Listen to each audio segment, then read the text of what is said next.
Good enough. Welcome to this week's What the Heck Baby Cosmo Lives. Yeah. We got Ising.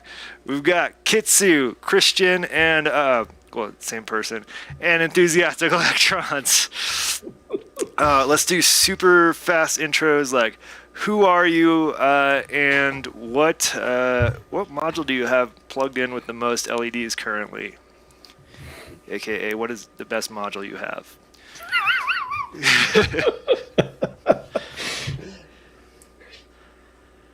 Start with, let's go counterclockwise with Christian first. Right. Well, I'm Christian. I do music as a hobby. I try to get into a fun groove. But yeah, it's an interesting journey, I would say. Modular is it's pretty deep. And yeah, it's super deep. Yeah. Most LEDs. I don't know. Let's go with whatever. Fumana has a lot of LEDs, definitely. Cool. All right. Tim, you're up. All right. Well, I'm Tim, Enthusiastic Electrons. Just making sounds with electricity. And trying to design and build some modules, but still it's in the future. But most blinks got to be marbles. It's not my favorite. I use it all the time, and I still haven't I like it a lot. But it's the kind of thing where I realize that a lot of my modules have no LEDs. Like a lot of the AI synthesis ones, just aluminum panels. Like turn down the lights. I'm like, oh, it's gonna be all cool, and then there's just a little bit happening with lights on. Except marbles, even with nothing plugged in, it just goes. It's just it's like it's a party of its own. So that definitely has the most LEDs. All right. Ising. All right. Yeah, I'm Ising, regional man of mystery. I have, the one that has the most LEDs, I think, is probably the At10-8, but that's super boring because it's just a backlight in each jack socket, so it's kind of just boring. Same color LEDs. The Oct has a lot of LEDs as well, blinking all the time, so that's a little bit more interesting to look at. Not sure any of those really count as the best one, but I mean the Oct is cool. Yeah, I'm Hex 7. I make poor generic music, but I built a lot of my synthesizers, so that part's kind of cool, I guess. But the one with the most LEDs, I think, technically would be the Rample, right? Like it's got a little screen basically, but and it's also awesome. But I think the Mega Drone has 10. That's pretty good too. Try to think what else. Sequencer up top has a lot. I don't know, but the LFOs are simply my favorite because they're always doing cool looking things. Oh, what do we have here? OBS. Hello, Mr. OBS. Sorry, I didn't. Tim's like, my laptop screen has the most LEDs. Yeah. What? I mean, talking about LEDs and lights. I mean, this is pretty lighty. It's not a module, but it's right. Sometimes it does light shows, so that's nice. That's great. I love it when they program in light shows. Like when my drum brute gets bored, it does what you see now. It's like running through its little hold sequence or whatever. Castor and Pollux also gets honorable mentions. It's definitely not the most LEDs because I peek behind, but I do love that the jack sockets light up in sort of the gaps between the potentiometers. It's just a beautiful rainbowy module. So honorable mentions there. Great sounding module too. I think actually technically my black sequencer has more LEDs. Oh yeah, because it's got an OLED screen, right? Yeah, and it has a lot of buttons with LEDs on, I think. Cool. All right. I just want to say one thing about with things blinking and indicating is I had this sort of, it was kind of I don't know, it wasn't quite an epiphany, but it's this realization months ago. I was like, I'm just going to program, sit down and spend time like program PAMs to do something. Because I hadn't really, like, usually I was just, I need a divider, I need an LFO or whatever. So I wouldn't really actually, intentionally do anything with it. And then a few months back, I had a small K, it was just like a 48 HP pod, or maybe it was 64, but I had a couple modules, and I had maths and I think tides and PAMs, and I was going to do something with PAMs, but then like as maths was going and then tides was going, and especially maths, which is just, it's your basic,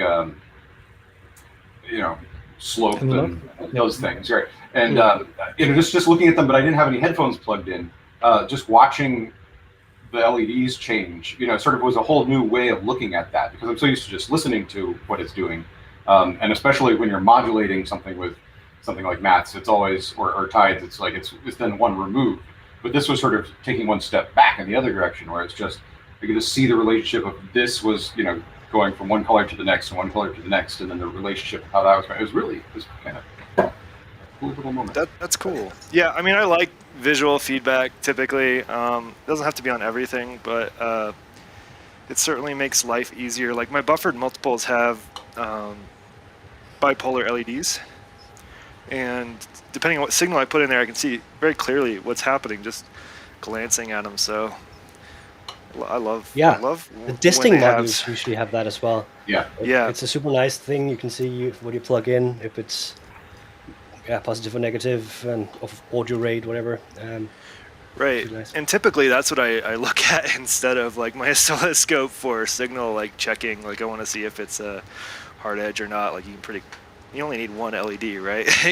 to get an idea, unless you're looking at audio rate stuff. Yeah, I built I don't know where it went, but I built a Midi controller immediately before getting it modular. The last thing I built was it was a really large pedal enclosure with like 11 or 12 potentiometers and some switches and inputs and things like that, and it just basically was a Midi controller. And I was like, I don't need any LEDs because it's just just going to the computer. But I realized I wish I had put one LED on just so I knew when it was on. Just like a power. Just confirm. Even though I knew it was on, if it was doing something, it was just like I just wanted one. I did exactly that move. Yeah, go ahead. I kind of want that with all my modules. I have a couple of modules with no LEDs in it. It's always sort of nerve-wracking when you turn it on for the first time. You can't really tell if it works or not. Right. LEDs cost a lot of power comparably. That's a point. That's a sacrifice I'm willing to make. Really? Are you sure about this? We'll see. Maybe with the new power supplies, I won't worry too much. But like, there's some modules like mixers where I don't really care too much. Like they help a little bit, but my dial up, I wanted to actually build a LED indicator just so I know when it's like doing its thing. Even though it's spinning, but sometimes like it's old. If it catches and it's like stuck here, that'll really help me debug it. Anyway, I like LEDs. They're cool. What is really cool, I haven't seen this on any other module so far, but I have a Elements clone, the Quarks, and this one has the tiny pods, but they are transparent, and there's an LED behind it that shows you the amount of modulation that is going on at the moment. I mean, the pod itself is the attenuator for the modulation, so you can see how much you turned it, how much modulation comes in. It's super neat. I mean, super clever idea. That's very Volcus sample does that. Oh, and I don't know how you I was just about to go grab but this one does that too. All the Volcos do that. But yeah, cool. they're really handy. Like it definitely isn't like the nicest aesthetic all the time. Like it's not as clean as just an LED and a potentiometer or whatever. But in a compact space, it's hard to beat. It's super nice. We got some clear Davies with those knob clones, the ones that I like. Was it the 1900, 1800? Anyway, the knob that I use a lot. There is a clear version, and that works really well on these. Oh, that's cool. And yeah, these, sorry, you can't see it. It's the Soulsby at Megatron, and this is the Oditron variant, but there are actually like clear knobs on top of the potentiometer which diffuse it a little nicer. It's really a good look. So yeah, they can be really nice. They're cool. I don't know if they're one LED. I don't know. I haven't ever built a module with one. It could be fun to try. Yeah.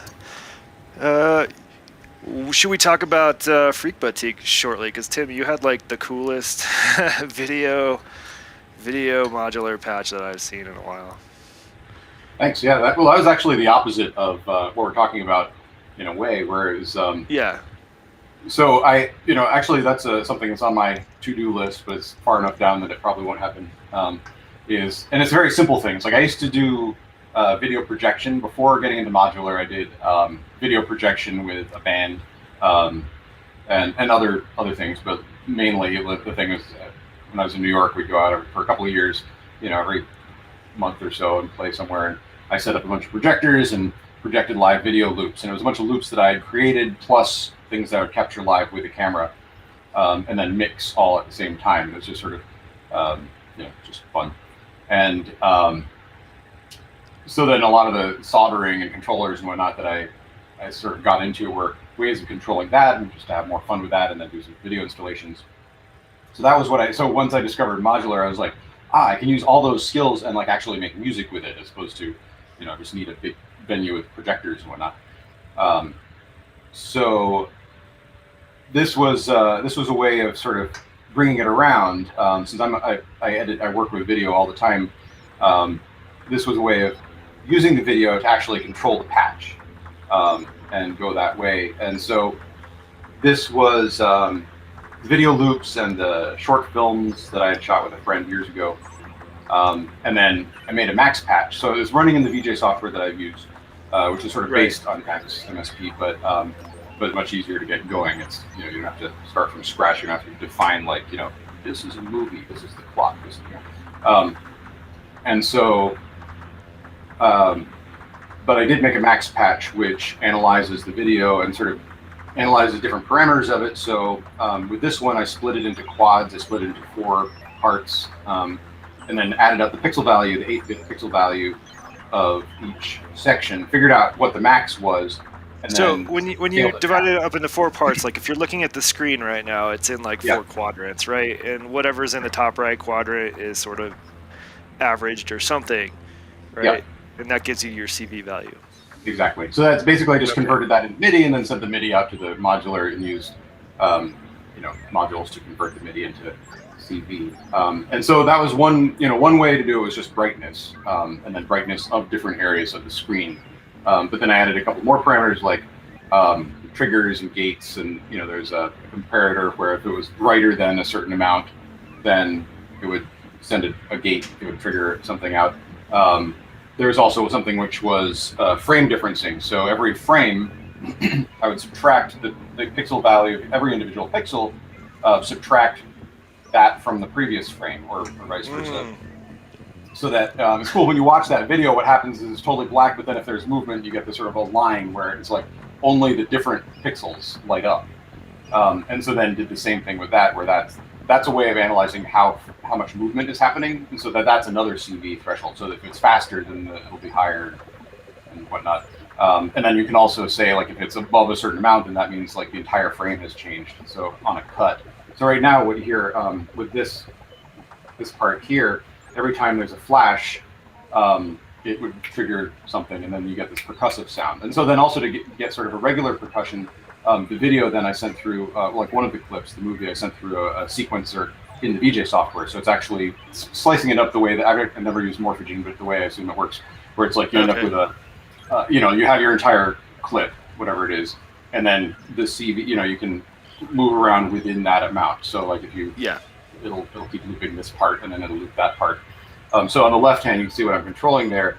The sliders are, those are 3 different video layers going up and down, and then to the left of that is the sequencer, the step sequencer for layer 1. That's cool. That's cool. So that way you get like percussion, and so I just had the, even though they weren't so in a sense that was actually creating percussion that was a certain time signature to the patch, but then beyond that I also had Pam's new workout doing something doing additional rhythm and some other things that weren't actually being directly triggered, only modulated by the video. Okay. And so everything was, and so that was just nothing. Those weren't actually in sync. They were just running at the same BPM. So. Oh, okay. Oh, they were pseudo in sync. That's fun. Getting them started at the right spot. It's fun. So I was actually that's what I was doing with the OBS before, is bringing up. I was going to show, trying to do a frame, screen capture. I just have to make it smaller. It's giant compared to the OBS window. Yeah. Okay, this is the video software. What it looks like. So the way I've set this one up, and you can customize it. This software is called VDMX, and it's you can have as many layers as you want. You can do different video layers. You can do crossfading. You can do it's really customizable. And then everything for video.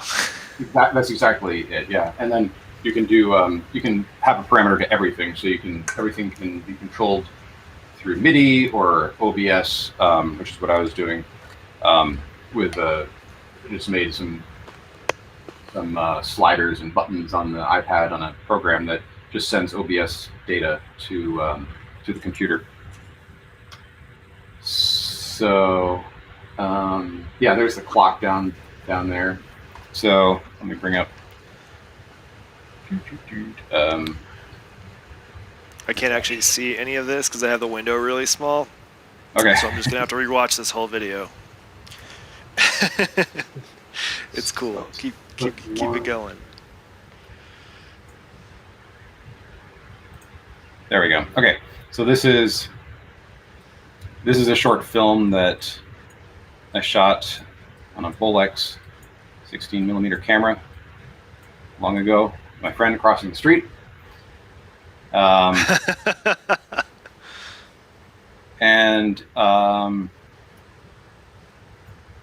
So right now it's just free running, and then if I'm going to turn on the activate the step sequencer, so now you can see there's the step sequencer is running, and it's just repeating the first part because it's just that first step. So now I can add, make that second step go to a different part in the movie.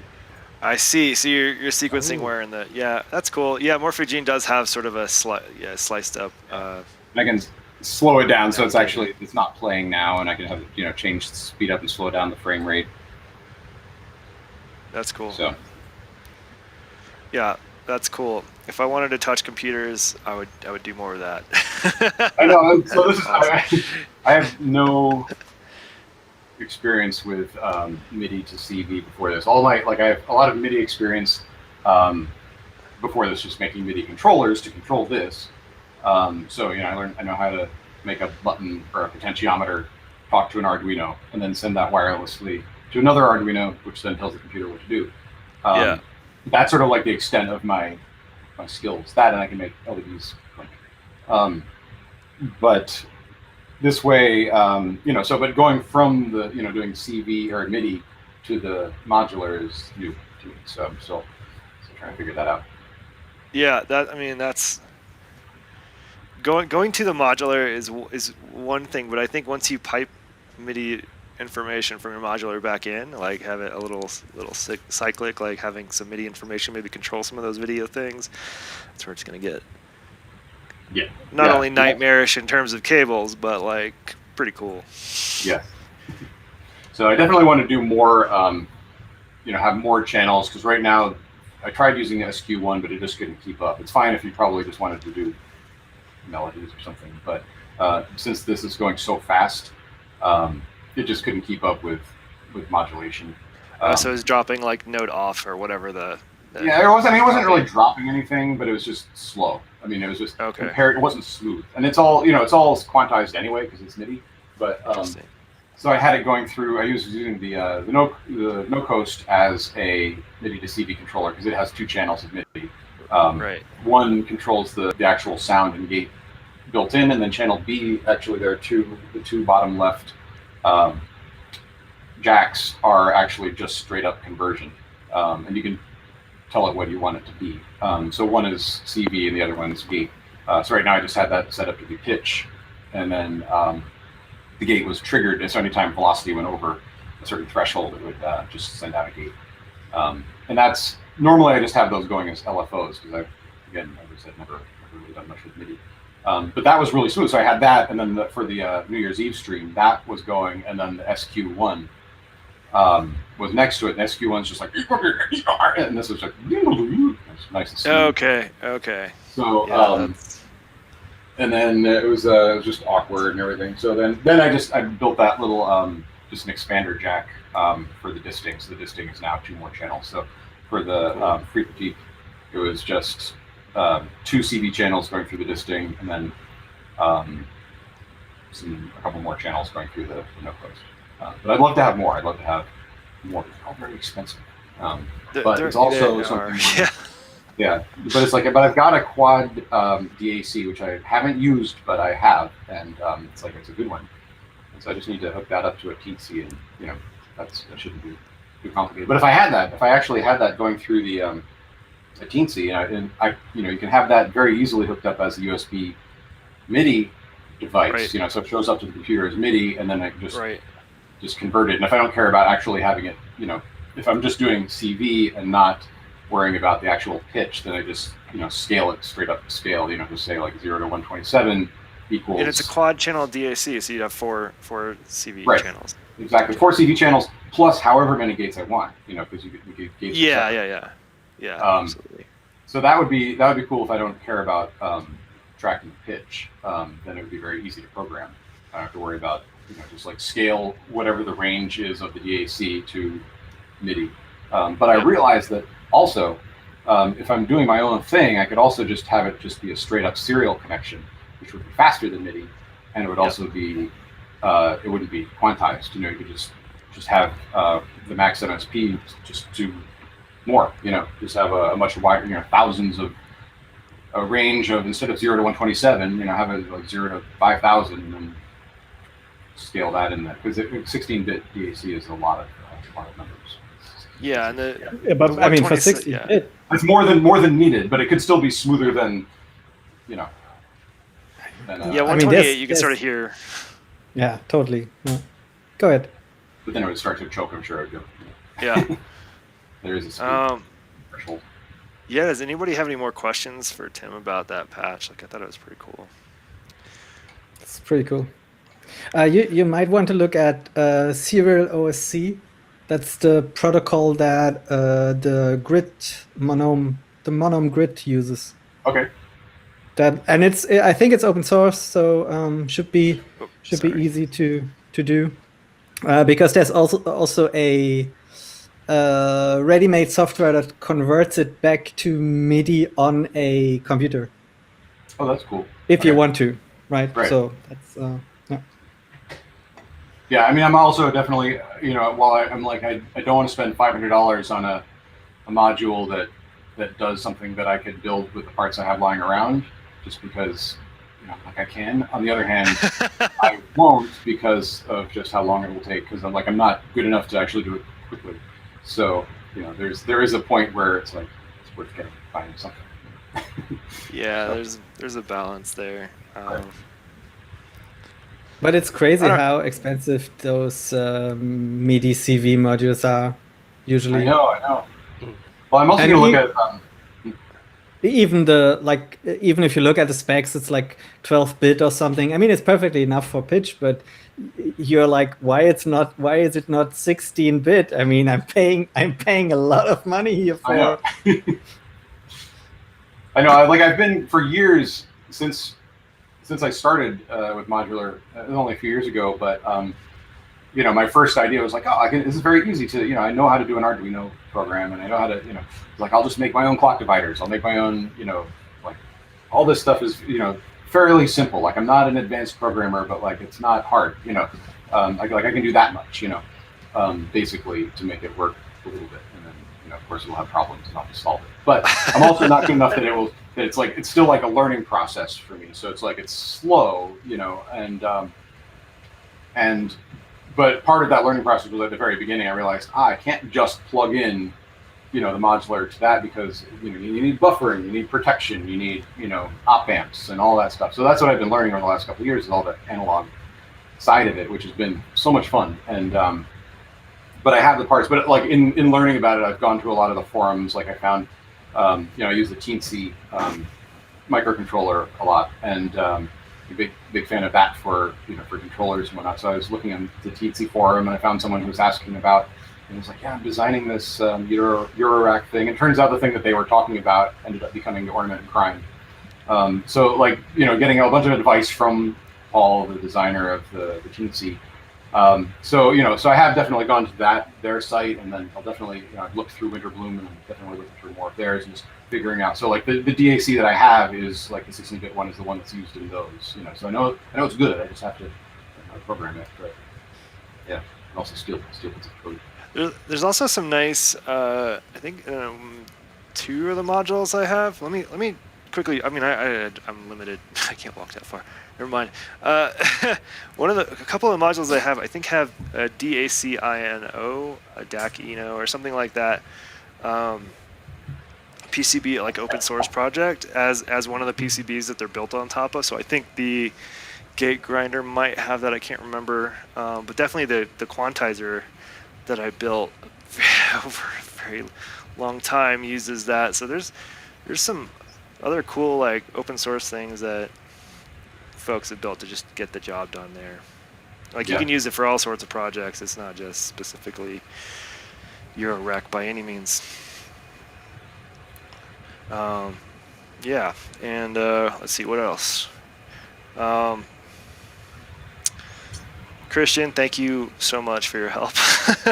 The other day I was asking about power supplies, and like I was getting a little annoyed because like I'm getting different answers from different people.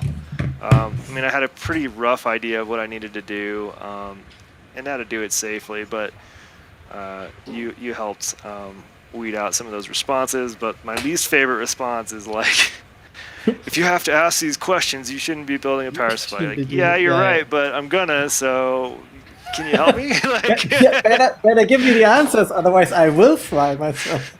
Yeah, exactly. Right, What's like- the alternative, right? Yeah. Doing things wrong and it explodes? I'd rather have I mean, people ask me questions. I was ready. I had like just off camera, I had my like fire extinguisher. Things are going through surge protectors. There's some level of safety, and also when like I plug things in, even in just a regular module, when I first plug it in, I have like the capacitors pointed away from me, like the electrolytic capacitors, because if those go, they go. I've been lucky enough to not have that happen, but I just see enough on the forums of folks that have, installed them the wrong way around or whatever, that I am very careful. What do I think of stages? I'm a big Stages fan, to be honest, especially with the alternative firmware. Yeah.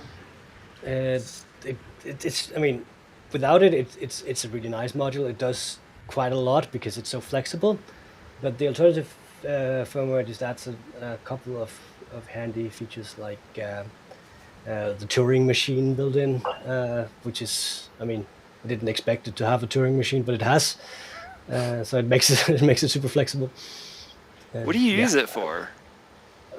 Usually I use it as a combination of simple envelope, and then I have a couple of stages left that I usually either use for random generators or just the manual CV with a fader, which is also just super handy. Otherwise, I can use it for a simple sort of AR envelope in addition. So there are attack release envelopes.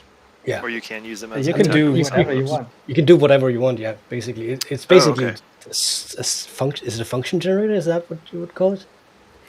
I don't know. I mean, the idea is that the name says it all, right? It's 6 stages. Whatever those stages are is up to you. So, attack release, it's two of the 6 stages. Attack sustain release is 3 of the 6 stages. Attack hold sustain release is 4 of the stages. But you can also do whatever attack sustain release. Probably not as well, but I mean, you can. Oh, so you can, it could be like one complex envelope, a 6-stage envelope, potentially, or like 60Ks. You can just have Right. 60Ks. Yeah. Right. That's how I often use it. 60Ks or just 6 LFOs, free running LFOs, depending on Yeah, what. that's, when I was first looking for I had no modules, and I was looking for something that did that. The people at the store recommended Stages. But that was before I was used to how expensive modules were. No, I cannot spend that much on a. Yeah, I would say it's mass adjacent. Like, it sounds to me like a function generator to a degree, in that, yeah, you can generate a particular wave shape, right? But it's a completely different, I think, set of controls and like layout, enough that I think it's a different beast. So yeah, I think they're in the same like they're sort of a district, but they're like they're yeah. very different modules. Yeah, for sure. Yeah. But I feel like it's similar in the sense of it's something which does a few things, but the way you configure it does a lot of things. It's just sort of that's the market on this. You can sort of also do a lot of odd things, because it's one of those things where it does something with the signal, right? It doesn't do anything on its own necessarily, but it does something with the signal. So because it has all those different functions, it's kind of mind blowing what you can do with it. And somebody gave me a couple of tips for that a while ago, and I was like, okay, you can do that with it. Like, you can do track and hold with it. You can do sort of bit crushing with it. You can use it as a sequencer. Yeah, exactly. Like a 6-step sequencer, if you want to do that. It's kind of a waste of the module to do it like that, but you can. Hey, 6-step sequences are rad. And the harmonic oscillator with the old firmware. So technically you could have a just stages rack pretty much and do quite a lot with it. That's cool. Exactly. Yeah, you can chain multiple stages together if you want more stages. I feel like that's how a couple mutable, if you had just had tides, you could do something. Although this thing is like, it's much more programmable, because tides is sort of like, it has its, its set shapes of things that it does. But that's just speaking out of experience of the mutable module that I have. I'm working on this though right now. This is a muck slicer. So that's again, cool. It's one that can do, it's just like does a few things, but does a lot depending on how you use it. And, that's pretty cool. Also that new after later maths thing. Oh my gosh! I gotta say that so much, and I'd like sort of considering a new like small case where it'd be like that, and then the muck slicer and a couple like the stereo dipole, which I just got recently and love. Yeah, that quart I think is worth briefly mentioning. Like, it looks super interesting. It took me a minute to when I first saw it, I was like, but then I realized it is sort of like a mass. It is a mass alternative. Like if I didn't have mass already, I would get it for sure. Like right now, because it looks pretty cool. It comes in black. My mass did not. I know. So I'm still looking for more envelope generators, and I use maths as an envelope generator a lot of the time. And I was like, if only maths had like 2 more channels, of that, and that's exactly what that is. And I can't say I love mass. Oh, go ahead. Yeah, the Philistry is great. It's great. It's mass minus 2 HP or something, and a little bit better in terms of the UI, I think. Well, no attenuators, right? So if you need that, but a VCA and a clock divider, and I don't know what else. Yeah, it's pretty cool. Yeah. I have to admit, I don't have math, and I never had math, so I don't understand what the hype is about. I think the patch programmability is really neat. I mean, I can see the point by now. Like in the beginning, I was also like, why would I need that? Because I mean, I rather have a 4-channel mixer and 2 envelopes instead of a weird 2 envelopes with a mixer put attached to it and whatever. But yeah. Well, I think it's I'm with you there. Go ahead. Yeah, well, I think when I just had maybe 4 or 5 modules, I kept wanting, I didn't. There are a lot of things that I wanted to do that I couldn't do because I didn't have the module for it. And so sort of look up like I want to do this, and I'd look up what can do it, and like every single time, no matter what it was, maths could do it. Yeah. It's a fine line. It's just it's a pocket knife. It's like that's why I got it. I was like, okay, I can do all these things. I'm not particularly excited about any of them, but now I can do them. Like, Right. I'm not like passionate about maths, and I don't particularly like it as an envelope generator because I find the attack release knobs a little unpredictable because you can move. There's that sort of exponential linear attenuator that they're just too unpredictable for me. Like I like my attack release to be like, okay, I can set these about here and I know what it's going to sound like or what the shape's going to be like, that kind of thing. So I've been using it for weirder stuff that I don't need that precision. And also like the scale, how wide you can go with things is it's much wider than I would expect from like a typical envelope. Yeah, it does like what, 30 minutes or something, right? I don't know. I don't know. Long. And yeah, and especially if you put CV to control those levels. But it's super interesting. Like there's so many different opinions about function generators and envelopes. I mean, many people swear on the math envelopes for the snappiness, right? I never had a problem with snappiness without a math, but okay. Maybe I'm just not doing fast enough music, I guess. I don't know.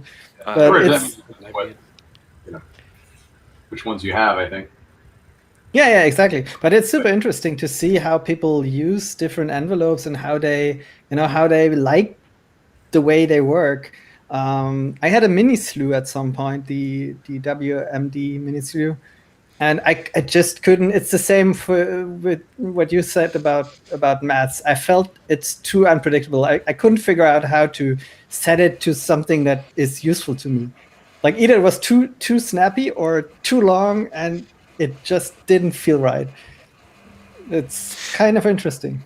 Right, and I think there's a different need for different types of envelopes, right? Like maths is great if I need a super long LFO, like I just want to add some variation or dissonance or something, whatever the thing is over a long time. But like when I want to play like oh geez, I think all of those are unplugged.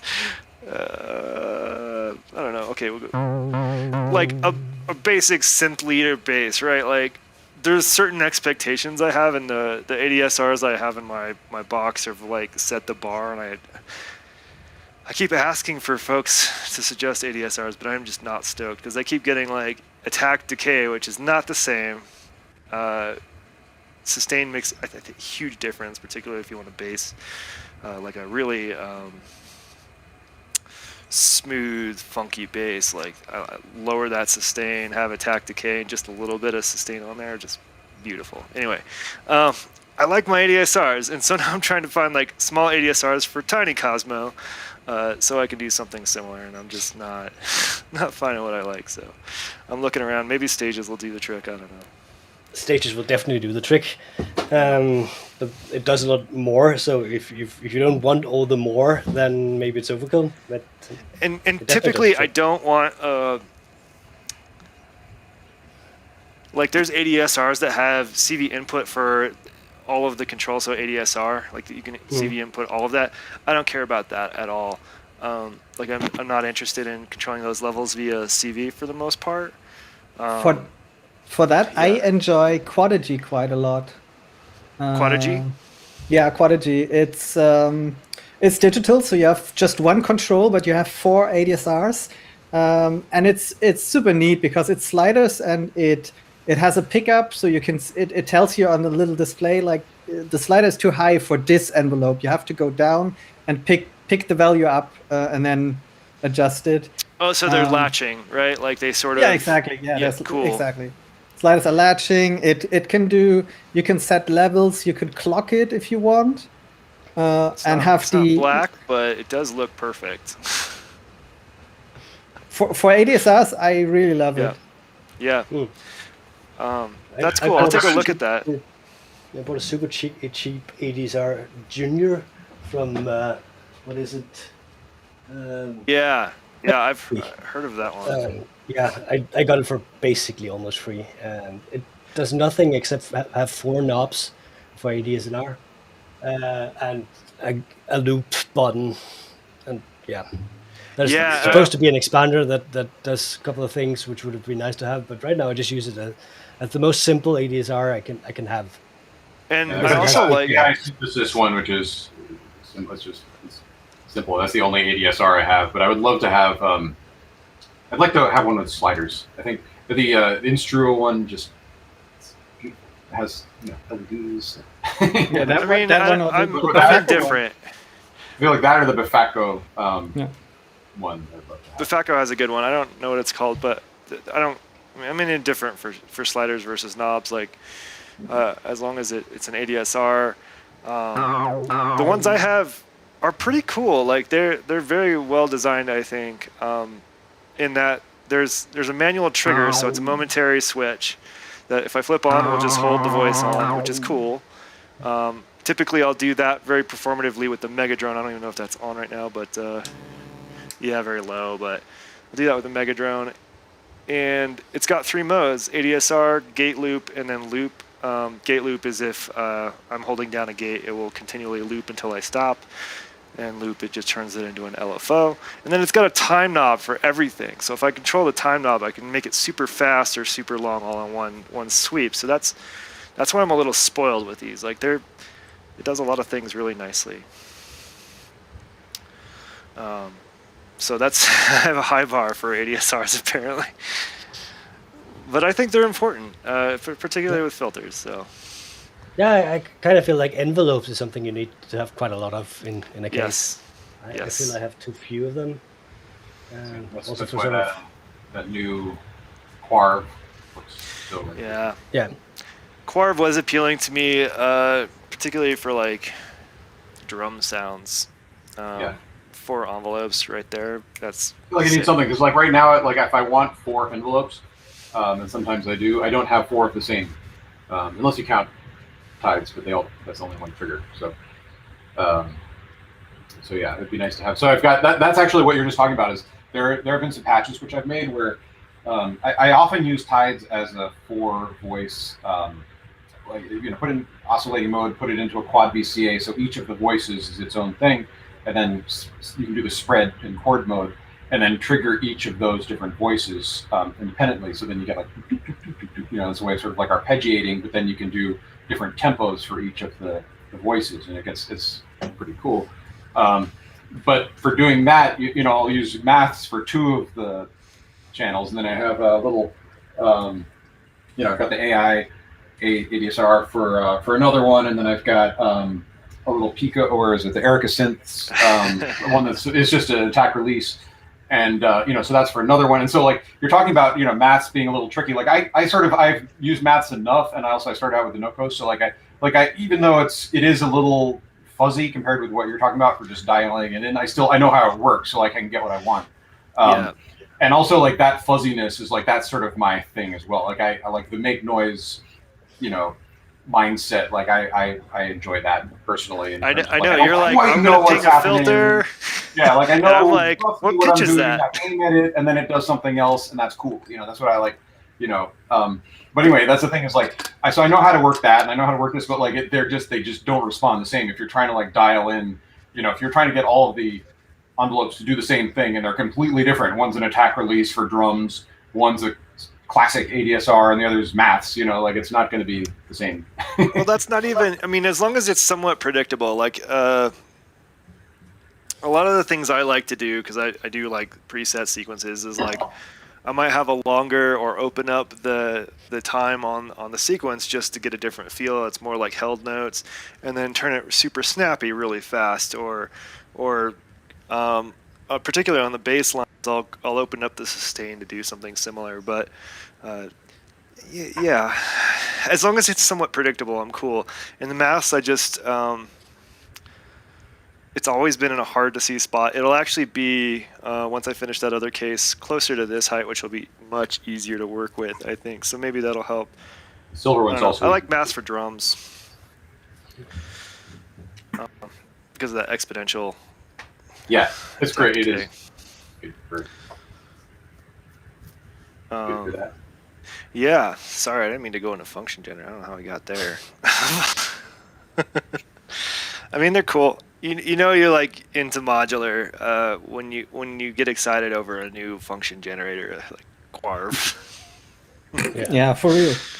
I actually don't have any LFOs if I'm thinking about it. I just have envelopes. That can cycle? I think. Yeah, that can cycle. I mean, Yeah. stages is probably the closest if you use stages as LFOs. That could count as LFOs, I guess. But it's probably the 6 closest to adjustable LFOs, right? Yeah. Yeah. But there's I no also have some dedicated. pretty. One of my favorite Yeah. modules is the dope for 4 HP Quad Lfo, which is just free running LFOs, and it puts out a triangle and a square simultaneously for each of them, and it's just like basic. Can't control. I mean, you can control it. It's like it's not tied to anything else. It's just it happens all the time. I mean, that's cool. I don't. Could use it. Mine have sort of a sync option, but that's different than like a clock sync for sure. Like it just restarts the wave. But I have 2 LFOs. There's another small one up there, but these 2 big ones are like monsters, and I don't think I'll need any other LFOs because they have 14 wave shapes. They have sample and hold. They have like they're monstrous in terms of what they can do. I can offset everything. I can do some blending. There's levels, there's CV controls and attenuators for all that stuff. I can multiply the speed significantly to audio rate. Like I can do it all. It's great. So that's why like in little Tiny Cosmo I've got like a div kit, the Oct or OCHD. I have that in there because like it's free running, it's fine. It'll probably do the job because typically I'll probably use that for like a little warble on things or whatever. Yeah, I tend to use the slow ones the most. Yeah, that's for no particular reason. It's I use slow ones for like the longer ambient or held notes or things like that where you can really just like hear it. One thing that really drew me to the AI synthesis ADSR was it's when the full length is like a 25-minute loop without doing any sort of patching any extra CV into it or anything like that. And I haven't used that yet. I will. I love that. Slow, but it's fun. Someday I'm going to do like a slow evolving patch, which I just hands off. That's cool. I'm trying to think of the long. I don't think I've ever gone anywhere near that long on a. Yeah. I think it requires more patience than I have, because I want to hear something before it's part of a set or whatever the thing is, and if I have to wait like 5 minutes to go through a loop, I'm sort of out. So what I'll do is I'll crank up the LFO to pretty fast, hear both ends of what the sounds will be like, and then I'll slow it way down. But yeah, I feel like with and tides also I use for slow. Like I think the slowest, I guess it wasn't even that slow, but I don't use it as much as for modulation as as I thought I would. I usually use it just because it's such a nice sounding, and versatile oscillator voice. But for the drone day patch, I had that one going all 4 and. Sort of going much slower than I normally would. So it's just each thing was slow, and you can sort of adjust it and sort of get them out of phase. And it's cool because the shape, you can do a shape. So then it had made it where it was smooth, but then it would sort of go up and then go like a wow at the end, and then like really slowly go back down, kind of thing, on both sides. And it was really cool.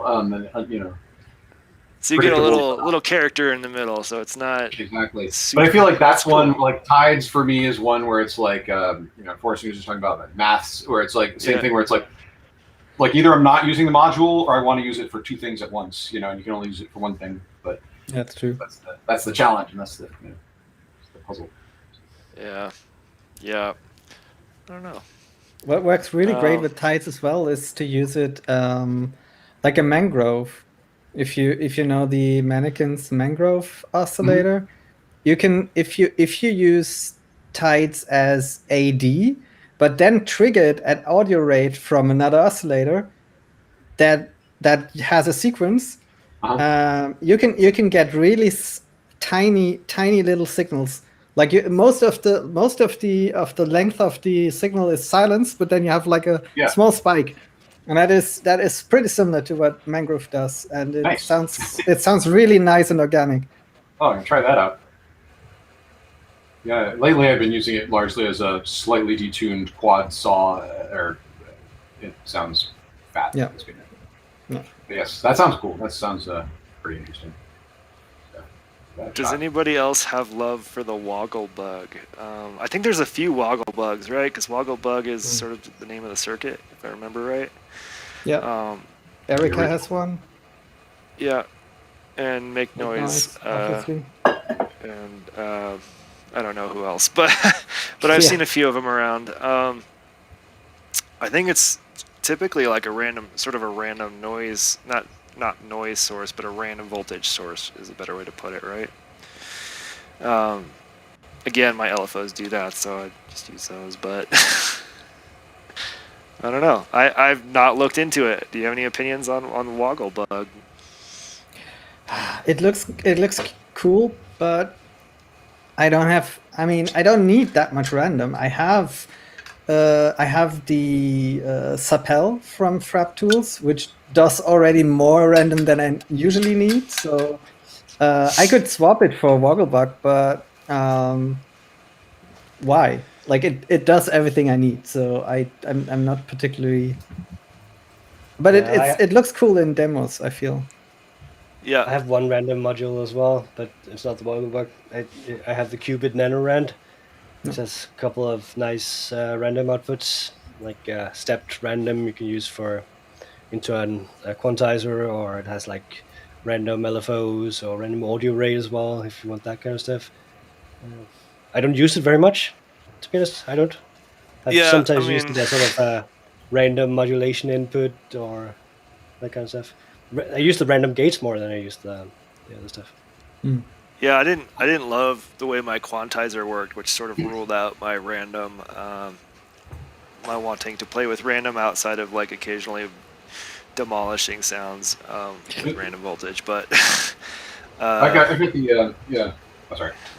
Yeah. I was gonna say I got the Waggle Bug Lite as part of the No Coast. Oh yeah. It's funny because I always thought, when I started out with this, I was like, I don't like random. I like, complex. I was like, I wanted things that were like sort of interacting in a way where it was like, it wasn't random. If you did, really did the math, it could predict where it was going to go, but it was so complex that it seemed random, like you couldn't predict it necessarily. But within that, there are patterns that your subconscious can pick up on, and it's more musical. Like that was my sort of attitude going into it. And then I started getting random modules, and it's just so easy. Just patch it in, and it gives you things, So like So I find that I'm using random more than I thought that I would. Like I got maths, or not math, marbles. When I got marbles, I thought this will be my quantizer, because I don't have a quantizer other than the disting if I want to do that. Right. And I usually don't quantize, because that's not the style of things that I do. I'm more sort of like tune until there's something's going on. But maths, when I was like, this seems like it could be a really cool quantizer, just because it's, when you program it in, it's actually quantizing external pitch, and then you can make your own scale, but then also there's you could adjust like the probability for each of the notes and everything. I actually I've only used that like that once or twice, and I'd like to keep using it more, but I find that it's just, it is handy for random, not necessarily as the center, but I just got the random sample and hold, which has random both stepped and noise, cool. Which is pretty cool. And I had the Doper one, which I didn't use as much. So anyway, that's cool. Yeah, I put marbles in my rack recently again, mostly for the percussion mode actually, because that's sort of a mini. Yeah. What is it? Grids. Well, exactly. I mean, that's why I put the other reason I got it. I was like, once the quantizer was the one that put me over the edge, like the function, but like the fact that it has so many different functions in one module. So I was like, well, I could get a Turing machine and a quantizer and a drum, like a percussion, divider and all these different things. Like it does all of that, sort of interrelated. So it seems like it was a good investment in terms of just being able to do a lot of different things. So I do use different parts of it for different patches. I've been wanting to play a little bit more with Marbles and its ability to do related sequences, which sounds super cool, but the results I've been getting with it hasn't been super encouraging. Yeah. But sort of the idea is that you could feed it a sequence and it will sort of analyze the distribution of CV values or nodes and sort of remix that into a new sequence. Yeah. You know what we need is because you know what does that really well is a Microfreak, and I think possibly also the newer Keystep Pro or whatever that I think also has this sort of spice mode. But like, I can program a little sequence in there, like an ARP sequence or whatever, and hit spice, roll the dice, and like it is magic. Like it comes up with a new sequence based on what I have, and it's incredible. So a module that just does that, feed it like a handful of CVs. Handful of CV or a MIDI signal, and output a nice little sequence for me, and that'd be just the greatest. Yeah, I did a patch once where I used a crossfader, so I had like one sequence going, and then it would crossfade it over to Marbles instead, which would have the same sequence just varied. I can't remember if it was good, but I liked it. But it worked. It was probably good. Yeah, it worked. But I mean, it was super hard to get the related thing to work properly because there's sort of an offset, and the offset is actually super sensitive. So you can often get it to output like half a tone the wrong direction. It's really hard to tune it right. Did anyone try the Bloom, the Cupid Bloom? Because apparently that is supposed to do that, I guess. Oh, I want to say CK was using the Bloom at one point. I can't remember. I think so. Yeah. That's one that folks really I've talked to have used it. Yeah. I feel like because that's the sequencer that I was sort of working on as the max patch the first time I was doing MIDI was something where it's a sequencer based on like you nudge one parameter and it has a ripple effect. So you're not just changing one note. Yeah. And it's the Bloom. Like when I was looking into it, I was like, that's not. I feel like that's something which I'd really like to play with and try out. But I'm also not sure that I'm not entirely sure about it. Like I've heard good things. And I've heard people always like, I loved it, and then I just stopped using it. But it seems like a really cool thing to explore. I feel that way about most modules. Like if Make Noise sent me any of their shared systems, like they have different systems configurations, like any one of those, I would love playing with for like months, and then I could send it back. Like I could play it out of my system. Yeah, Bloom is the first one. I've never bought. Like I've built my system slowly enough that like I only get a module once. So it's like I really know that I want this function, and so like I haven't. Like I use most of the modules, and there hasn't been any that I sort of rejected and like I don't want this anymore. The Dofer Noise might be the first one, just because I replaced it with the After Later Sample and Hold, which does the same thing but without knobs, but it also does a little more because it can take external sources. And then also the first mixer I got, now I have a bigger mixer, so I don't do that one. Yeah. But and also the Make Noise. I replaced. I've got two headphone outs now as well, so there's a little bit of redundancy. But aside from that, there hasn't been one where I was like, I just don't use it much anymore, so I get rid of it. But me all the time. Yeah. I know. I have plenty of those. Like Morphogene is the only Eurorack one, right? I've got a few Cosmo modules I really should put up for sale. They're great modules, but I don't need two of them. It turns out. Right. Well, but Bloom is one where like when I've thought about getting that one, that's the first one which I've considered where I was like, I would plan on selling it. Like I would plan on buying it, using it a lot, learning from it, and then plan on getting rid of it. Of course, that said, I might fall in love with it. But yeah. And that's how I feel about some of the modules I just got from Air Instruments. Like I may love them. I don't know yet because like I don't have enough to sort of. I haven't spent enough time with them yet. Is the short answer. But if I don't love them, I don't mind selling them. I just they're fun to play with. In the meantime, I don't think I'll have a hard time selling them. Yeah, I just like to try things out myself. Like you can watch videos to no end, but I understand the features and I can select based on the features, but that doesn't mean it works for me. Right, exactly. Like I understand, like some of the videos do like this really painful, really slow sweep of every potentiometer, like walk through every single preset or setting. Like that doesn't work for me. Like what if I want to do this or this, and like how does it feel? Like you can't go into like a guitar shop or like a music shop, right? Like and like you can pick up a ukulele or a guitar or whatever and play it and like get a feel for it. There's nothing even close to me that has modules. I just Right. like have to hope. I mean, there's way too much anyways. I have a Yeah. store like an hour away that has a couple of modules on display actually. So you could play with it, but it's super random. I don't know what they have on display. So they might have what I want to try or not. So yeah, Right. I'm not right. going there just on a chance. We all need we need to be as lucky as Kyle Signal Sounds. Right. Just get sent modules to try all the time and take pictures. Yeah. Like that's all I want to do. I just want a module. Like send me a module a month, and I'll send it back. Just a like module subscription, kind of like old Yeah. school Netflix for modules. yeah, yeah. There are these Yeah, my clothing office, subscriptions where you get outfits once a month. Something like Yeah. that, right? Like Yep. a tiny system, you can pick stuff that you want to keep and pay for. The rest you can send back. Something like that. Right. Right. Like I would like to try the Erica Black sequencer to know if I like the Erica Black sequencer before I drop $800+ on the Erica Black sequencer. Like that kind of stuff. But basically, that's what I mean. I just buy used. You know, Yes. sometimes you have to wait. I don't mind. I just wait.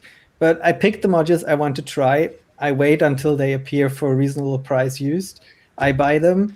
I try them. If they don't work, I sell them and maybe come out with 0-0, maybe with like a couple of euros lost, but that's fine. So yeah. Right. And I do the same, except for Bastel stuff. I am an idiot and buy it right away. But everything else, like I typically wait. Like my cameras are a great example of like they're GoPro 5s, Hero 5s, and they do the job. But like once the GoPro Hero like 9 came out, all the prices on the 5s dropped even more. So I was like, sick, time to buy. And some of these other ones, like if you want a mask, now is the time to probably get a used mask because of people all about the Quar. I don't even remember what it's called. Quarv. Quarv. Yeah. I got the first 4 letters. Good enough. Yeah. So I mean, this is a good time to buy a few things, and if there's like a new sampler module, like yeah, the used market isn't very big where I live, but I've been fortunate enough to be able to sort of walk and pick up the used models I've bought, which is nice. That's cool. Yeah, but I have like an search agent thing going on the classified side, so I get notification every time there's something Eurorack coming up. Yes. Unfortunately, there's a lot of Behringer mixers called Eurorack. I know. Same here. Yeah, get some of those search alerts. That's what I do. Tracy saying they don't trust the availability of modules based or on the used market, and that's like fair. Like there's a lot of modules that I'm into that, you know, if I pop into Reverb or wherever, they don't show up. But that's where I create alerts. eBay is another place I look a lot. It's definitely easier in the US. Yeah, I'm guessing US and some places in Europe. I'm not sure. Germany is pretty good. Like the used market only in Germany is pretty active. There's probably a handful of modules every day that get listed. But then, I mean, you have all the surrounding countries, right? I mean, buying from France, unless it's a 50 euro mixer or whatever, is totally worth it. So that's fine. Yeah. And you know, all the Discord channels that have the buy, sell, trade, whatever channels, that happens also on a bunch of discourse forums and things like that. So once you know what you want, you can keep your eye out if you're patient. You'll find what you want. Especially there are a couple of modules, maybe just a handful, where, you know, when the first time I looked through, there were a whole bunch of them available on Reverb. And I was like, I don't want this, and then like I can always get it later, and now I want it. Of course, no one's selling it anymore. So, like, Yeah. I feel there's waves. For some Yeah. modules, there seem to be waves. Like I don't have a good example, but some modules you don't see for months at an end, and then suddenly there's like 5 of them in a short time frame. It's super weird. Yeah, I feel like That was I that way don't- for masks for me. Like masks actually make noise. We're like out of them for a while in various places, and then the used market sort of dried up. But once they came out again, I saw them like a few months later pop up on the used market. In I was going to bulk. actually ask you how you got that black one. That's not. I ordered the gray something. Oh, right. Might even say on there. Like I ordered a replacement panel from somebody else. I would love the black one, but I suspect if you've dished out for a shared system, you're probably not parting with your black mask for less than 500 or I don't know some absurd super amount of money. overpriced. Yeah. Yeah. I bought a module a couple of weeks ago, and it came with a silver panel instead of the black one I've ordered, and I'm super unhappy about it. Oh no. Oh no. I bought the 2 HP compressor. I mean, which is actually pretty nice. There's some like I don't mind like what was that module you recommended earlier? Let's see, the Quad Quad envelope. It looks pretty good, but I might see if It has black borders on the top and the bottom. It does have black borders, which is a really good start. I would like to see them continue that trend throughout the module and maybe invert the text, but.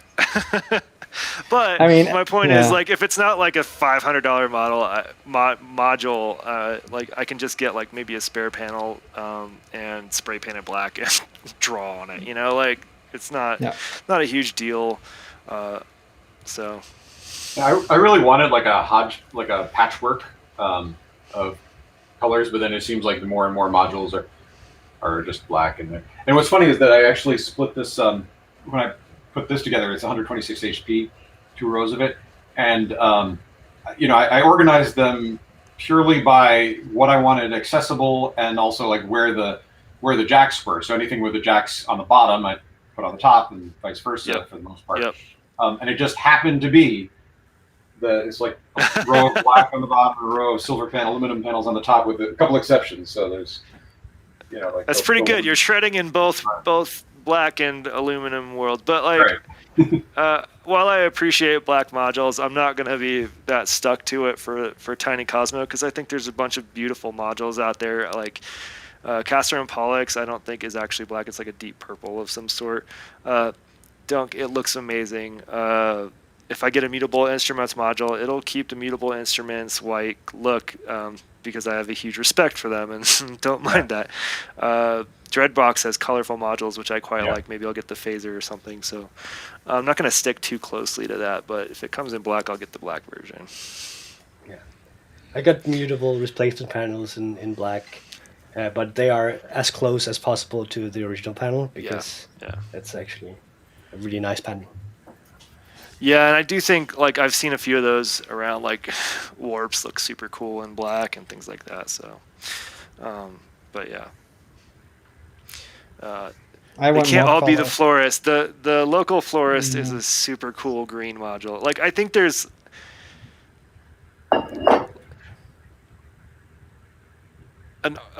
there's a lot of artwork involved in these modules, right? Like there's a lot of cool artwork, and some of them not in the black ones. Others. They're just black. Right. My point is the black ones are just the straight white ones. It doesn't really matter because there's not a lot of thought. Like to make noise, do a little bit of creative stuff. I'd say the Waggle Bug's probably their most interesting visually, because it has the like little explosion-y design. But other than that, I don't think it matters because, like, again, what you see on the stream is like cables, some LEDs. Like that's pretty much it. So. But it's for me. I don't care about stream. It's for me. I see them. Yeah. I'm glad you can't see things up close. Like my spray paint is scratching off a bunch of places. I'm still sad about the further generator. I just didn't enjoy the sound and working with it, but I loved that panel. Like do you have the yellow panel or did you have of course the yellow panel. The real Endorphins panel. yellow. I would love an shuttle, entire yellow Endorphins shuttle system. Yeah, I love their aesthetics. They have little cute things there. It's great. I mean, that is probably something like, if I don't want any modules anymore and I just have the money lying around, that would be something I would buy. Just a shuttle system as one Yeah. piece. It's a great system. Like I've spent a lot of time looking at that. and drooling. I very much like Endorphin's products. I don't have. They have a new I have the design, one, right? but They announced a new design today. It's now all silver and the new logo and everything, and ooh, totally website. minimalistic design. I Let's don't know look it about the up. website. I just saw it on, I don't know, on Instagram, I think. Yeah, the new white modules on the website I can see here. Yeah, I think it's silver. I don't know. White Or is it white? Oh, it Yeah, but looks that's the new white. design. It looks white. It's Looks called white. silver, but yeah, maybe it is silver. Hard to tell. Hard to tell. Yeah, we'll have to wait till somebody buys it. I'm still very much hoping they resolve any of the issues with ground control. I'd love that to be a primary sequencer for me, because it is like my pyramid in a Beat Step Pro had a baby and made a little thing. So like that would be just my dream come true if they did that. So I'm still dragging my feet on a sequencer for Tiny Cosmo, but please make it good. Just everybody I know who got it was disappointed. So yeah, I kind of like sequences with a piano layout on it as well. It feels like a little bit of misuse of HP, but it also sounds like it's something that's got a bit of possibilities. there's a speed involved to it. Like you can hit a note and set some triggers. But yeah, anyway. I'm trying to think of what else. Oh, somebody asked a question about 1U modules. Let me scroll up a bit. What are your favorite 1U modules? Zoe Meets World asks. Yeah, I don't do 1U. My 1U strip is pure utility. I have an ADSR, a buffered mold, a regular mold, and then I got the Tom's util, the trigger thingy. All sort of utility. I don't think there's a single favorite module there, but it's just nice to have. Does that work well in 1U, the Thames util? Yeah, I haven't tried the other one. I think it's basically the same module, just flipped around, right? Yeah, but I mean, from the feel, like the display and everything, does it feel? Yeah, Good. I haven't tried the regular one. Right, I'm not yeah, super okay. crazy about the module, to be honest. It does what it does pretty good. It doesn't save the settings when I turn the system off. I have to manually save every time. That's and like I hate OC. that. Yeah, I hate it too. Yeah. I don't actually even know. I think the closest thing I have to 1U is like Eurorack. Maybe That's the spirit. Bastel Drum is about it, but that's yeah. So I can't answer this question. I think it's a cool, like that make noise shared system with the center CV 1U row. Like that thing is brilliant. Like I think that You can get it now in a DIY version from ST Modular. ST. Yeah, I just saw that. Oh yeah, I saw that ST Modular had that out, which is really cool. So I think that is the most interesting use of 1U that I've seen. As far as like audio out or individual drum modules and stuff, it's like it's sort of a compromise. Like if you're really short on space, you've got a 1U row and you need to fill it, there's some cool modules out there, but I don't know. Yeah, but then I mean, then you have. Sorry, no, go ahead. I was just thinking I don't have any 1U. Yeah, same here. I mean, I feel like you got to have the 1U first to make use of it. Like I don't see why you should get 1U just to have 1U. Yeah. I mean, by now there's some cool modules out there and it's nice and all, but I don't feel like there's anything I want to have, and I want to get a 1U compatible case just for those modules. So yeah. Yeah, it's been kind of the same experience for me, because I mean I got 1U when I ordered my case. I thought that would be, I mean, it's just more possibilities, right? It's just more options that I wouldn't otherwise have to get it, and it doesn't take that much space. But now that I have it, I feel like I'm not sure I get very much value for money there. I mean, take for example, I have a regular mold there. It's 2 times 2 times 6 or something like that, 2 times 5 I think it is. But I also have a Dofer mold, a regular Dofer mold, and that only takes 2 HP for a 2 times 3 mold. So it's not very efficient use of space when it actually comes to it. And yeah. I mean, I would like there are some, like, especially with the new Mosaic modules, there are a few there which look good and less expensive than the 3U version. Right. But yeah, at this point, like, since I'm building all my cases, and I'm also not cutting my own rails. It's like that. The biggest expense of building my own cases is the rails at this point, since I'm not, until I sort of get into power. But Same. at this point, I just have the one power module, which I just move from case to case as I'm using it. So the rails are the most expensive part, and so I'm not going to buy a pair of I could rails. probably send you a power bus at some point once I've swapped out to the new ones. But I was building. So I've got some rails. I did buy some rails when there was a sale going on. So right now there's this, this thing which was designed to go above a keyboard. So that's why it's wide. So it's 126 times 2. That is very wide, and the middle bar there, a piece of wood separating them, isn't actually it's not necessary. It's not architectural or whatever. Right. So I have had the idea of at some point taking that out and replacing it with a metal strip and putting in a bus board.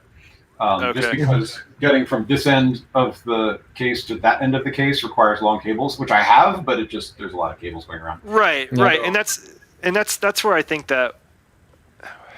I mean, again, I don't have 1U, so we're all just speculating here, but like, I think passing CV around your case is really important. Like, that's something. Yeah. Let me just switch to my module. Yeah.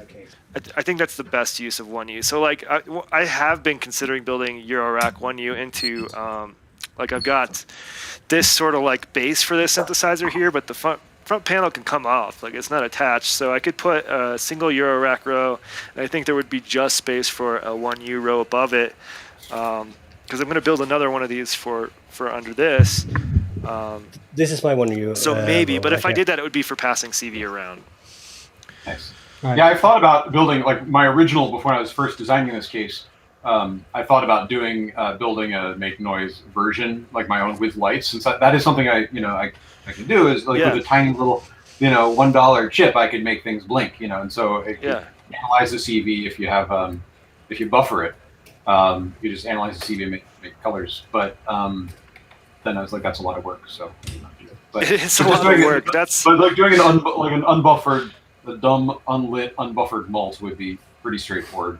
But I do have enough other. I realized so as the case gets bigger, I had exactly the number of modules to fit in there, and now I have more modules because that's how it goes. Like as soon as I'm done building this muck slicer, then I will not be able to fit everything in there at all. And then. And then we got some more modules. But anyway, but the idea is, rather than get bigger, I find that I'm happier when it's smaller. So my next cases are downsizing. So I have 2 pairs of rails coming up. I've got 104. I was like, I think the 6U 104 HP is the case size that I'd like to play with. So I have those, and then I also have 2 40U rows worth of rails, and that one's going to be a tiny little one where it'll be the same exact design as this case, with the no coast and no control to the left, and then those are about 48 HP, and so then it's since 40 was available, it'll be basically just the same size, those 2 plus modules to the right, so it's basically just a support for those. That's the idea, and that one will be totally very portable. But I was going to build my own bus boards. Like I had, I was like, I know how to solder. I can make my own, like just an unbuffered or whatever, just a dumb bus board, passive bus board.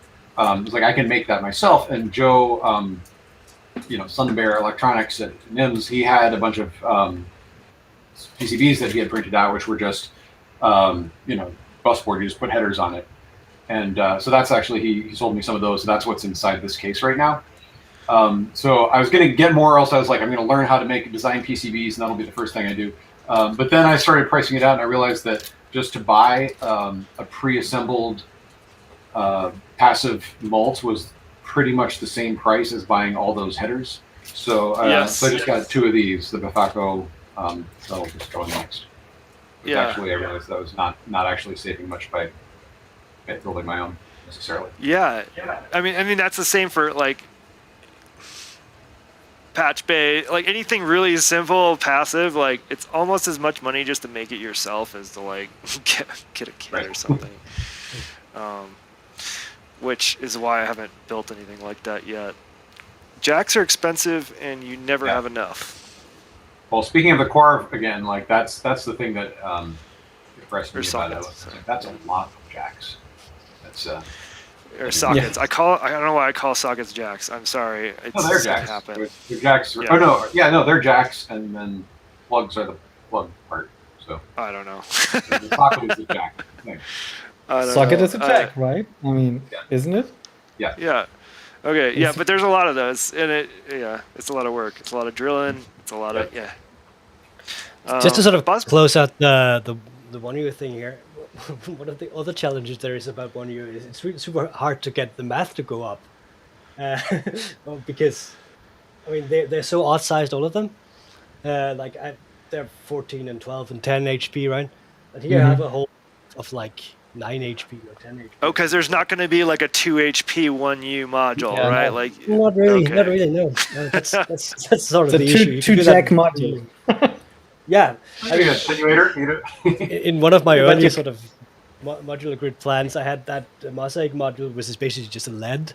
You can get it's like 4 or 6 HP wide, and it sort of just lights up with whatever you feed it. I think you could make a test signal, but 2 HP no pass filter, or yeah, you could do that. They're great. It's kind of like Great. what I have here. It's just cardboard instead. Yeah. But I mean, I use them super much. These modules here. I mean, it's an envelope and 2 mults. Is super handy. So I mean, it wasn't that bad of a choice to get them. It frees up other space. I feel like if I had a 1U Rogue when I first started buying modules, there are a bunch that I would be happy to have as 1U, but since I already have them. I think that's the thing for me is like I feel like I'm not going to go into it yet, but it's because like I have to rebuy something which I already bought when I'd rather buy something new that I don't have. Plus, we haven't actually. Happy to if like I have nothing against it. But we haven't mentioned the actual elephant in the room when it comes to 1U, and that's the fact that there are 2 competing formats, and that's just so annoying. Why did they have to do that? okay, so I know that there's 2 competing formats. I know they don't fit each other. Is it because they're slightly different in height, or what? Yes. Yeah. Hi. Oh my gosh. One is planned. One is planned with the rail lip, and the other one is without the rail lip. So, you know, you can The one fit without one is a little inside. bit bigger. Yeah, Okay. exactly. That's interesting. I mean, I've not noticed that. I don't have enough Eurorack modules from enough vendors to notice, but do Eurorack modules have that same issue, or do they all plan for no? No, they are planned with lips because that is okay. fine. Okay. For moving CV around, I just use these. Works quite good. I mean, you have those network cables hanging around, but it's fine. I put them behind the rack case. And that's which one is that? Doepfer. Wait, like this. The Doepfer, yeah. Oh, Doepfer multicore. Can you go behind the scenes? Like, could you have that pass? No, I mean, like inside of your you rack? would have to resolder it. Rewire it. Okay. Yeah. I mean, you could, right? You could use the solder points here. Right, that just go solder to some the wires on network. there. Yeah. But there But it's fine. It's fine. that have that. I see Yeah, two for sure. called in benders. Use them quite a lot. Yeah, because But that's how those I are would super prefer to cheap. do it. Yeah. Yeah. Yep. Which makes sense because they shouldn't need any power. I don't think. Unless they've got an op amp or something. No, they are totally passive. Yeah. All right. I think we've gone a little bit over time by a lot, so let's call it. We could talk about this all day. I think. or evening. Does anyone have any questions before we bail? Super fast answers. You have 20 seconds to figure it out. Quick update on your case. What module have you gotten, and how's it? Oh yeah, sure. I did a little stream. I've gotten a couple of things. So I ordered some error instruments all at once. The Lucifer, Spanky, and the Loopman. I'm sort of aiming towards drums first in this module, since I sort of got like synth sounds taken care of right now. So that's why you're seeing a lot of that sort of percussive, interesting stuff. And I moved my data bender over because there was some power sag happening over here. That's why it's over here. It'll probably go back into the big case once I swap the power supply. Could you check your camera and maybe show us? Oh, I didn't actually change the camera. I just left didn't. you up on screen. And that's it. It's really awkward. There we go. Okay, yeah, error instruments. Here is Lucifer, Spanky, and Loopman. Those are the 3 new modules. I've also got a soft pop 2 coming, but I'll need an adapter to slot it in here. And that's what you sort of heard. Let's turn off the ramble. This is Lucifer. What's that module? This one's Lucifer. In here, I'll turn it down just a little The bit. one that's standing in front of the rack, the one you just clicked on there. This? Oh, this is the Yes. dude. It's a little mixer that I use. All right. Because I didn't feel like running a bunch of cables up there. Like I wanted to be able to mix here, and I don't have a mixer in here yet. I mean, I have mass, but I wanted a more than 2 channels. Or I guess I could do 4 channels, huh? I don't know. I haven't tried mass for mixing audio, really. Yeah, so this thing is just super weird and fun. And right now I just have a percussive, using it sort of like a percussive thing. And Spanky makes cool sounds. The coolest thing about the Spanky doesn't work on this one, so I've contacted Error and see if I can hear back from him. But supposedly when I touch this middle, I should get like distortion, like serious distortion, so I can go from like, let's see, I think this is it. Like I can go from like whatever circuit bent sounds I've got going and like just make it super gnarly, almost like adding a bunch of noise. So I'm a little bummed about that, but I think between talking with them and doing a little troubleshooting myself on the workbench, I can get it working again. I've tried moisturizing and things like that. Tried a hot dog didn't work, so ruled that out. And then the loop bin, I think I can find a sweet spot for that in my set, but yeah, it just records to a cassette player. Also has an FM or AM FM radio on it, which right now is just doing noise. So I was going to tune it to a channel, but then I realized we've already got enough copyright violations on this channel, so let's not do that. Anyway, yeah, that's the update. I started on the Meanwell RT65B dual power supply case outside. I need to go get some junctions and crimp thingy-majigs. I probably don't need them. I could solder, but it's going to make my life easier in the future if I just go get some at the hardware store. So that's what I'm going to do this afternoon and finish wiring it up. It's pretty much ready to go, and then I'm going to take all of these modules out and maybe some of those to sort of stress test the other case a bit. If it works well and there's not like high noise floor or something doesn't blow up, like if it all goes well, I'll replace the power supplies in here, which means more like power buses for teeny tiny lunchbox cases, or like I'm debating turning my old like really old Fender Squier amp, like the little ones that come with the Squier guitars that I've had for decades now, into like turn it around and have a little modular case on one side, just blast out the speaker side on And the other. blast, yeah, that would be cool. Yeah. So that could be pretty fun. Magnets. So that's that'd be the thing. Magnet. No, I do have. But I mean, like This- if building, aren't big speakers magnetic enough to mess. I guess it wouldn't matter if it was an analog module. I don't know. Yeah, I'll probably not use my favorite modules on that. Probably rarely use the speaker, so I don't know. You're right. It could have. It is a powerful magnet. Think about that. Might need a plan B. Smaller speaker in there. Just use digital modules. Yeah, and then this thing I haven't had great success with yet, or I'd have showed it off. But it's supposed to, pick up magnetic fields or waves or something. So, like if I hold it on my phone, you can hear some interference and stuff like that. You think? That's I have a couple of those, and they are amazing. You said you haven't used it yet? I mean, just a little bit. It's the coolest thing. Yeah, I mean, I usually. My first performance, I had it was like doing something where I was on a stage, and a couple of years ago, pre-pandemic and pre-modular, I had like a Behringer Model D and some pedals and one of those things, which I stuck on the back of cool. iPad, and it was just like, it's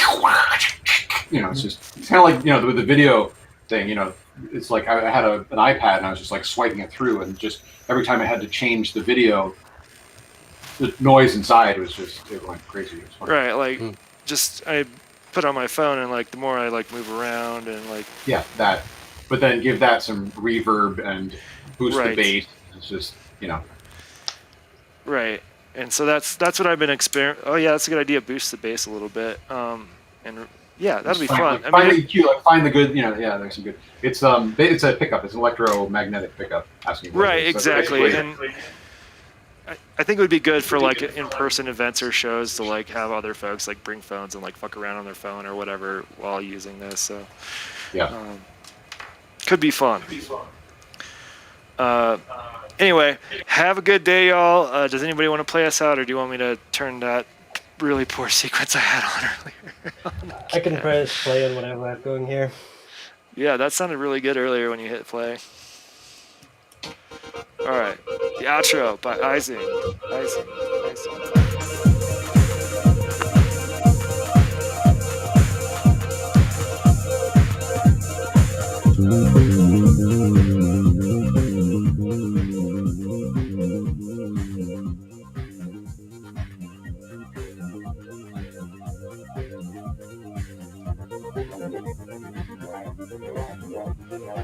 I can't tell, but it might be doing that noise canceling thing.